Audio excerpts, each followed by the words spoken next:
محبت مومنوں سے، مسلمانوں سے تقاضا رکھتی ہے کہ جس محبت کے تم دعوے دار ہو، یہ محبت کائنات کے ہر رشتے سے بڑھ کر تمہیں رسول اللہ سے ہونی چاہیے۔ اگر کائنات کے رشتوں سے بڑھ کے تمہیں محبت نہیں ہے، تم کلمہ بھی پڑھتے ہو، اللہ تبارک و تعالیٰ کی ذات کو بھی مانتے ہو اور آپ کی نبوت و رسالت کو بھی تسلیم کرتے ہو، تو پھر اس بات کو یاد رکھ لو، ان کان آباؤکم، تمہارے آباء و اجداد جو تمہیں بہت عزیز ہوتے ہیں، اور یہ والدین جن کی ناراضگی اللہ تبارک و تعالیٰ کی ناراضگی کا سبب بنتی ہے، جن کی رضا اللہ کی خوشنودی کا سبب بنتی ہے، اگر یہ والدین تمہیں محمد کریم صلی اللہ علیہ وسلم سے زیادہ عزیز ہیں، وَأَبْنَاؤُكُمْ، اور یہ تمہاری اولاد، تمہارے بیٹے جن کو تم اللہ سے بڑی دعاؤں سے لیتے ہو، رات کی تاریکیوں تنہائیوں میں اللہ کی بارگاہ میں آنسو بہا کے دعا کرتے ہو، رب ہب لی من الصالحین، اللہ مجھے صالح اولاد عطا فرما، چھپ چھپا کے روتے ہو، اللہ خاندان کے قبیلے کے لوگ کیا کہیں گے، میرے پاس اولاد نہیں ہے، اے پروردگار اپنی قدرت کاملہ کے ساتھ، اپنی طاقت کے ساتھ، اپنے خزانوں سے مجھے اولاد عطا فرما دے۔ یہ اولاد جس کے لیے ماں باپ، بہن بھائی ہر رشتہ قربان کر دیتے ہو، کائنات کی ہر ایک چیز سے بڑھ کے تمہیں اپنی اولاد زیادہ محبوب ہوتی ہے، بیٹے تمہیں بہت پیارے لگتے ہیں، فرمایا اگر یہ بیٹے تمہیں رسول اللہ صلی اللہ علیہ وسلم سے زیادہ عزیز نہیں ہے، اور اللہ فرماتے ہیں وَإِخْوَانُكُمْ، یہ تمہارے بھائی، خون کے رشتہ دار، ایک ماں کے پیٹ سے جنم لینے والے، کہ جن بھائیوں پہ بڑا مان اور ناز ہوتا ہے کہ میرے پیچھے اتنے بھائی ہیں، میں کسی کے ساتھ لڑ بھی پڑوں گا تو وہ میرے بازو ہیں، میرا ساتھ دیں گے، میدان میں کھڑے ہو جائیں گے، وہ مجھے تنہا چھوڑ کے نہیں بھاگیں گے، میرے زخموں کے اوپر مرہم رکھیں گے،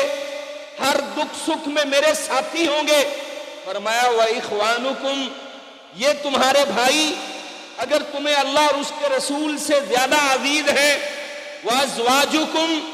اور یہ تمہاری بیویاں کہ جن کو بیاہنے کے لیے جاتے ہو، خاندان قبیلے کو ساتھ ملاتے ہو، شہنائیاں بجتی ہیں، پیسے پھینکے جاتے ہیں، بڑے رسوم و رواج کا خیال رکھا جاتا ہے، بڑے ناز و نام سے پلنے والی یہ بیٹیاں، ان کو رشتہ ازواج میں منسلک کر کے اپنے گھروں میں لایا جاتا ہے، اور بڑی دھوم دھام کے ساتھ بڑا پیار ہوتا ہے۔ ان بیویوں کی وجہ سے لوگ والدین کو چھوڑ دیتے ہیں، خاندان قبیلے کے بڑوں کی بات کو نہیں مانتے۔ فرمایا یہی تمہاری ازواج اگر تمہیں رسول اللہ صلی اللہ علیہ وسلم سے زیادہ عزیز ہیں، وَعَشِيرَتُكُمْ، اور یہ تمہارے کنبے قبیلے، یہ خاندان، یہ برادریاں جن پہ بڑا مان ہوتا ہے، ہمارا اتنا بڑا خاندان ہے، اتنا بڑا قبیلہ رکھتے ہیں ہم، کسی کی مجال کیا ہے وہ ہمارا مقابلہ کر سکے، ہمیں بات کر سکے، ہمارے سامنے آ سکے، نظریں اٹھا کے ہمارے ساتھ بات کر سکے۔ اللہ فرماتے ہیں وَأَمْوَالٌ اقْتَرَفْتُمُوهَا، اور یہ جو مال تم نے کمایا ہوتا ہے، دن رات بڑی محنت مشقت کرتے ہو، زمین کے اندر ہل چلاتے ہو، رات کی تاریکیوں میں پانی لگانے کے لیے جاتے ہو، اور پھر کسی کا خیال نہیں کرتے، مال کو جمع کرنے کے لیے دن رات محنت کرتے ہو. وَتِجَارَةٌ تَخْشَوْنَ كَسَادَهَا، بڑی بڑی ملیں لگا لی، بڑی بڑی دکانیں بنا لی، لوگوں کے ساتھ رابطے ہو گئے، بڑی تجارت ہے تمہاری، جس تجارت کے خسارے سے تم ڈرتے ہو. اللہ تبارک و تعالیٰ فرماتے ہیں وَمَسَاكِنَ تَرْضَوْنَهَا، پھر یہ جو تمہارے مسکن ہے بڑی چاہتوں کے ساتھ بناتے ہو، بڑے محبوب ہوتے ہیں تمہیں اپنے گھر، ان کے اندر ٹائل پتھر لگاتے ہو، بہت ہی خوبصورت بناتے ہو، اس طرح کا بنانے کی کوشش کرتے ہو کہ علاقے پورے کے اندر تمہارے مکان جیسا کسی کا مکان نہ ہو،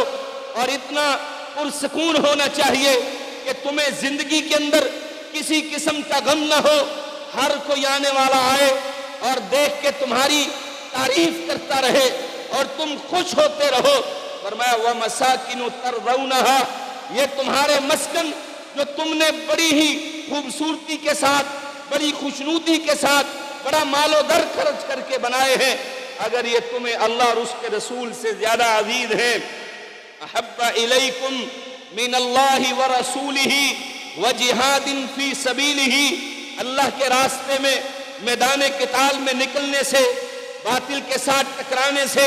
دشمن کی آنکھوں میں آنکھیں ڈال کے بات کرنے سے، کفر کی سازشوں کو ناکام کرنے کے لیے. فرمایا اگر تم نہیں نکلتے، یاد رکھ لو، ایک طرف تمہارا دعویٰ محبت کا ہو، دوسری طرف باپ دادا کے دین دھرم کو نہ چھوڑ سکو، ایک طرف دعویٰ محبت رسول کا ہو، دوسری طرف تمہیں اپنے بیٹے عزیز ہو، ایک طرف دعویٰ محبت رسول کا ہو، اپنے بھائیوں کی خواہشات کو کچل نہ سکو، ایک طرف دعویٰ محبت رسول صلی اللہ علیہ وسلم کا ہو، اپنی بیویوں کو نہ چھوڑ سکو، ان کی خواہشات کو پورا کرتے ہوئے قرآن و سنت کے احکامات کو پس پشت ڈال دو. فرمایا ایک طرف دعویٰ محبت رسول کا ہو، لیکن خاندان، کنبہ، قبیلہ، برادری کی وجہ سے تم اللہ کے دین کو تو ٹھوکر مار دو، خاندان کو نہ چھوڑ سکو. دعویٰ محبت رسول کا ہو، لیکن یہ جو مال تم نے جمع کیا ہے اس کی ہوس میں آ کے قرآن کے احکامات کو رد کر دو، اپنے مال کو پاکیزہ نہ بنا سکو. دعویٰ محبت رسول صلی اللہ علیہ وسلم کا ہو،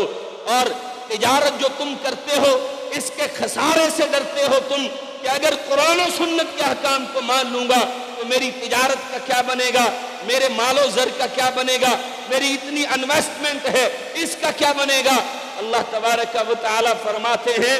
اور یہ جو تمہارے مکان ہیں، ایک طرف دعویٰ محبت رسول کا ہو اور اپنے مکانوں کو زیادہ عزیز سمجھتے ہو. فرمایا فَتَرَبَّصُوا حَتَّى يَأْتِيَ اللَّهُ بِأَمْرِهِ، پھر اس بات کے انتظار میں رہو کہ اللہ تبارک و تعالیٰ کا عذاب تم پہ کب آتا ہے. یہ دعویٰ تمہارا باطل دعویٰ ہے. تم اس دعوے کو اگر سچا ثابت کر سکتے ہو تو پھر ان تمام چیزوں کی، رشتوں کی قربانیاں دے کے صحیح معنوں میں اللہ اور اس کے رسول کے ساتھ محبت کرنا پڑے.